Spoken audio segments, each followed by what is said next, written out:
Joining us now is Senator Catherine Cortez Masto. She's a Democrat from Nevada. Senator, thank you so much for joining us. Hello, Wolf. Happy to be here with you. All right, so you've said you'll vote against Judge Kavanaugh. You voted no on this procedural vote today. What do you think of the decision on the floor today, especially from Senators Collins, Flake, your fellow Democrat, Joe Manchin, who all voted to allow this motion to proceed? Well, first of all, you can see that every senator is struggling, right? This is a difficult issue. It's a tough one and an important one. And I think that's what you saw on the floor today. I'm curious, like many, I'm waiting to hear what Susan Collins has to say at 3. I thought Lisa's comments about this being about bigger than one nominee or one man. This is about our institutions and the fairness and who's the right person to sit on the United States Supreme Court, the highest court in the land, for a lifetime appointment. You know, that weighs into all of what we have to make, or determinations that we have to think about when we are making this decision. Yeah, Lisa Murkowski voting no today, the Republican senator from Alaska. Would you anticipate, based on what you saw today, the same totals tomorrow, 51 in favor, 49 opposed?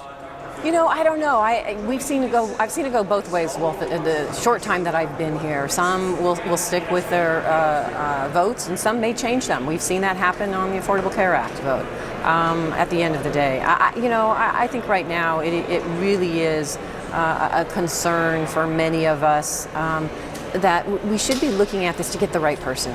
This is bigger than one individual. This is a lifetime appointment. And, I have said I'm not supporting Judge Kavanaugh, not only because I disagree with his judicial philosophy, but what I saw from somebody who was already a sitting appellate judge. Remember, he sits on the D.C. Circuit Court of Appeals. The temperament, lack of temperament, the lack of impartiality that he displayed, I thought was just, to me, a disqualifying factor. That's not somebody that should be sitting on the highest court. Was this at all a difficult vote for you today? Oh, I think all of us. This was, and rightfully so. I take this very seriously, this advice and consent, particularly when it comes down to a nominee who's going to sit on the highest court of the land, who is going to have an impact on the very issues we all deal with and care about, right from women's health care to workers' rights to discrimination to whether or not the president is subject to the rule of law here in this country. I mean, there's so much at stake, so we should be taking it seriously. But part of this is we should have a full vetting. We should not fast track this with some artificial deadlines set by the Republican leadership. This should be an open process. We have access to all of the information, not limited like we have seen.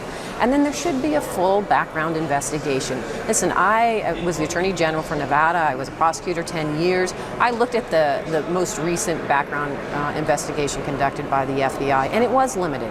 There's no doubt in my mind from what I saw, because I still had questions after reviewing it. Where's the follow-up? Why weren't these people questioned? So I know that unfortunately there was not full vetting here, and I think that does a disservice to this country, particularly when it comes to trying to find the right person to sit on the United States Supreme Court. What's your message to your fellow Democrat, Joe Manchin of West Virginia? As you know, he's in a tough re-election race right now. In a few weeks, West Virginians are going to have to vote. He voted in favor of moving ahead with the procedural vote today. He says he hasn't announced how he'll vote tomorrow. If you had a chance to speak with him, sit down privately, what would you say to him?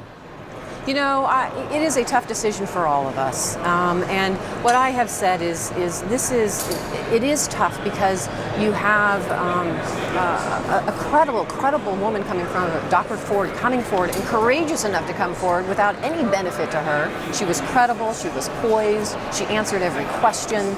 And then you have obviously the nominee, Brett Kavanaugh, coming forward, and we saw his response and how he was belligerent and evasive.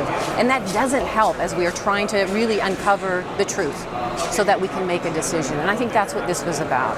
And so for purposes of my colleagues, yes, it's a tough decision. But at the end of the day, for me, it is about the right person that has what I just said, those qualities. Not only the right temperament, can be impartial, that really has the ability to be the right person there. And, well, keep this in mind. There are so many qualified people out there. There are many qualified people that we can find, that we can work together and find that right person.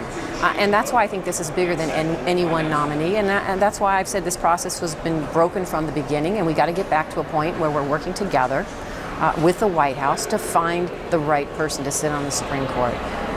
Senator Catherine Cortez Masto, Democrat of Nevada, thanks so much for joining us. Thank you, Wolf.